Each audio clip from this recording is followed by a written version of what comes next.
bahwa sudah saatnya, saat yang tepat Om Dion menuntut, meminta hak-hak selama masa perkawinan dari 1986. Jadi apa yang menjadi hak Om Dion tentunya yang kami perjuangkan di sini. Nggak ada ini, belum ada respon ya. Jadi begini. Sudah ada usaha ya? Jadi begini, menyangkut ada dan tidaknya pembicaraan itu, yang terakhir itu Om Dion waktu undang saya ya. Waktu undang saya itu Om Dion katakan bahwa saya sudah mencoba berkomunikasi dengan Ibu Rita, namun tidak ada respon yang baik.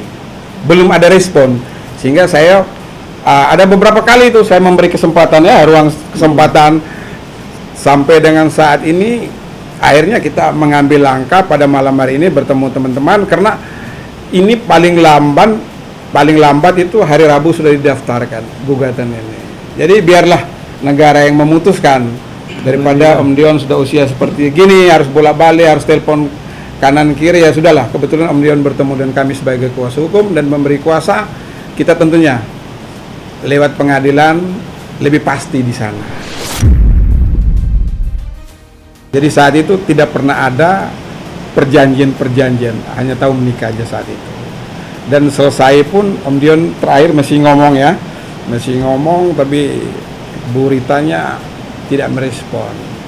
Jadi intisarinya seperti itu. Orang dua ini bertemu nggak ada solusi. Miliaran lah. Kalau nggak miliaran nggak mungkin lah Om datang sini. Om ini kan punya aset besar. Waduh, belum tercatat semua itu, nanti Pak RS yang tahu semuanya, karena saya tidak tahu semua jumlah aset itu bagaimana begitu loh.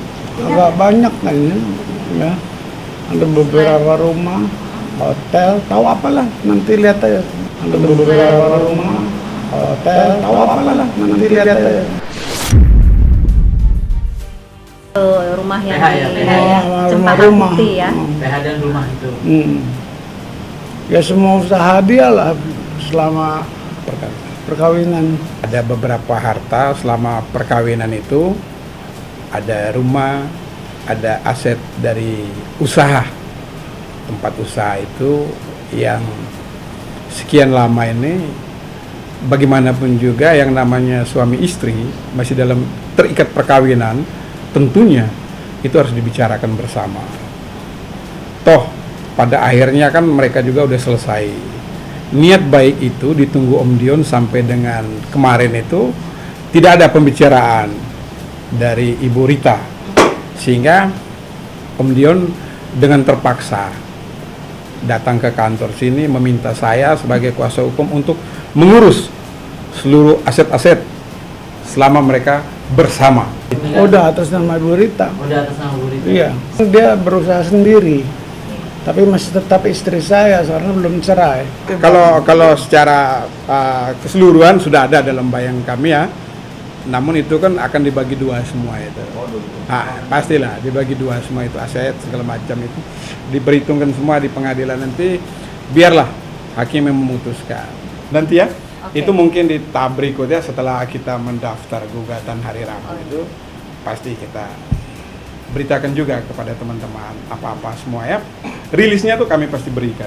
Harapan saya Ibu Rita, Om Dion di usia yang tidak muda lagi, marilah kita menundukkan kepala, tidak usah berbesar hati, tidak usah keras hati ya, tidak usah keras hati, yang hak menjadi hak, yang batil menjadi batil, itu saja harapan saya sebagai kuasa hukum. Harapan saya Ibu Rita, Om Dion di usia yang tidak muda lagi, marilah kita menundukkan kepala, tidak usah berbesar hati, tidak usah keras hati ya, tidak usah keras hati, yang hak menjadi hak, yang batil menjadi batil, itu saja harapan saya sebagai kuasa hukum.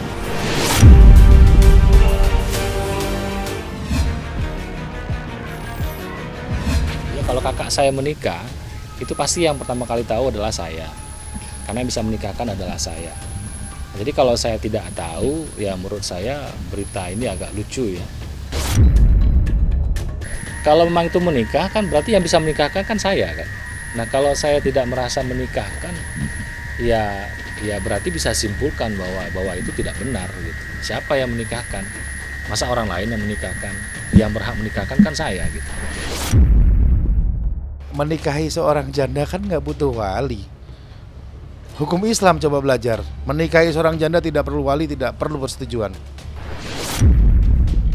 Kalaupun benar beliau menikah, ya nggak apa-apa, kita doakan sakinah mawaddah rahmah. Masa seorang janda nggak boleh nikah? Boleh kan dengan siapa saja yang dia mau. Sekarang saya mau tanya gitu, kenapa ini dipermasalahkan gitu? Memang bedanya Umi Yuni menikah dan tidak menikah itu apa? Gitu. Kan beliau sudah janda, ya kan, ditinggal suami. Pertanyaan saya, boleh nggak seorang janda ditinggal mati oleh suaminya menikah lagi dalam Islam? Boleh nggak? Boleh kan? Nah, berarti kan sesuatu yang lumrah begitu. Tapi kenapa itu yang dikait-kaitkan dengan masalah azikra yang mengenai wakaf gitu? Berarti ini kan masalah yayasan, ini masalah pribadi gitu. Kenapa ini yang menjadi apa ya? Seolah-olah menjadi ada kaitan yang menurut saya nggak ada kaitannya sekali gitu. Malah yang mau saya sampaikan bedanya beliau nikah lagi, kenapa, dan kalau tidak menikah lagi kenapa, itu hak pribadi begitu.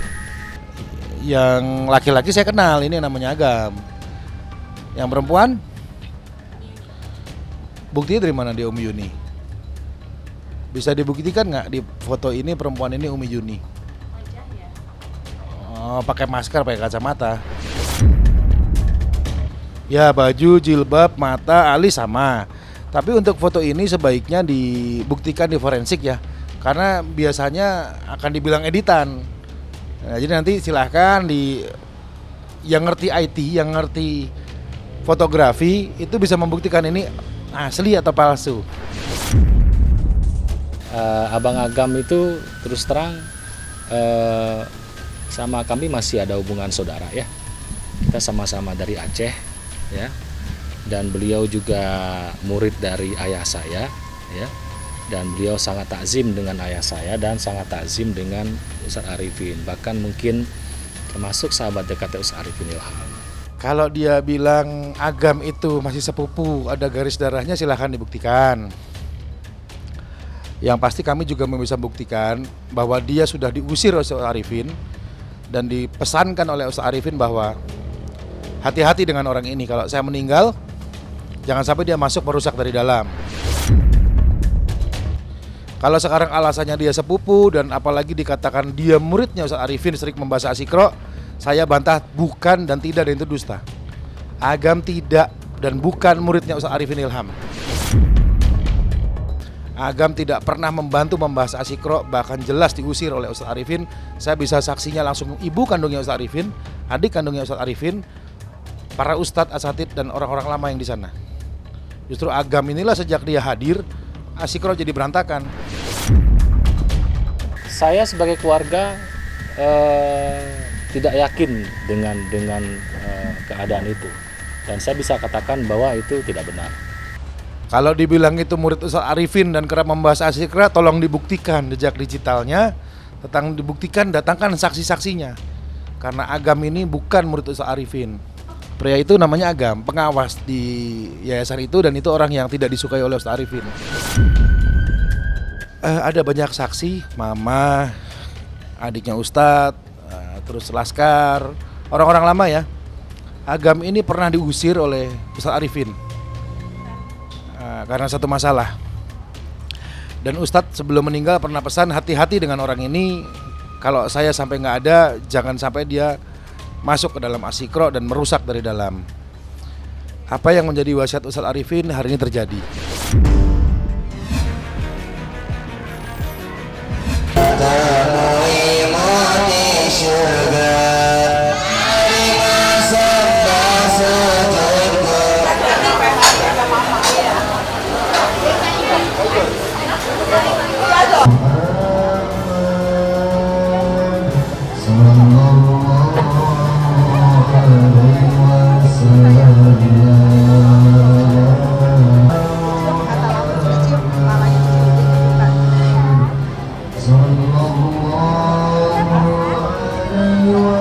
Mbak Vena sih santai kok.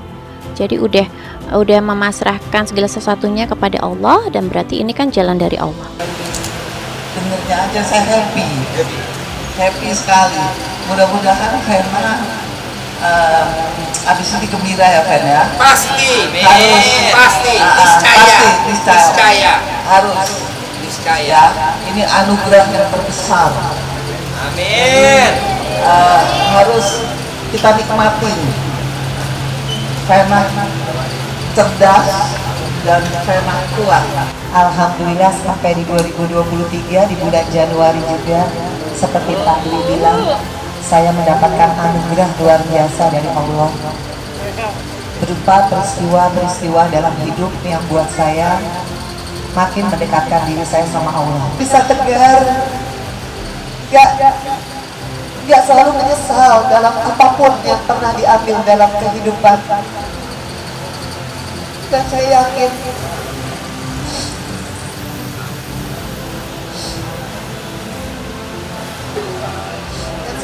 Allah akan selalu memudahkan selama saya meminta dengan sungguh-sungguh. I know that you are so smart, so lovely, so beautiful in every way.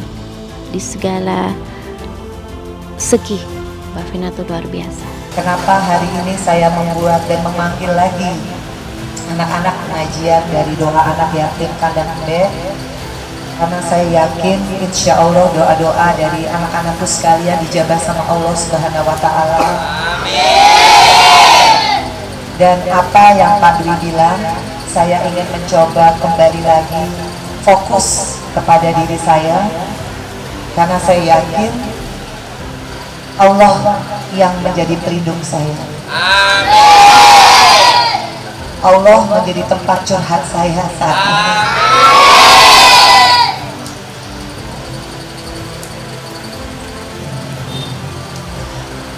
Dan Allah yang selalu melindungi saya. Juga anak saya Fania, Akala lagi on the way. Hajat saya Pak Dwi, hajat saya anak-anakku sekalian. Saya pingin selamat dunia akhirat.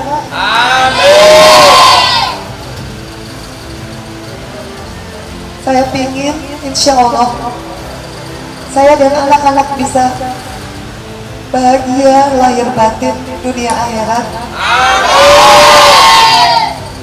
Dan saya pingin saya bisa melewati semua ini dengan tuntunan Allah Subhanahu wa Ta'ala. Harapannya kurang lebihnya sama dengan pengajian yang kemarin dilaksanakan ya. Memohon doa dari semua teman-teman media, pemirsa, dan utamanya juga sanak keluarga, sahabat, semuanya mohon doanya agar supaya mbakku saya, my lovely sister, bisa melewati hari demi hari, sidang demi sidang dengan baik, dengan kekuatan fisik maupun psikis yang baik.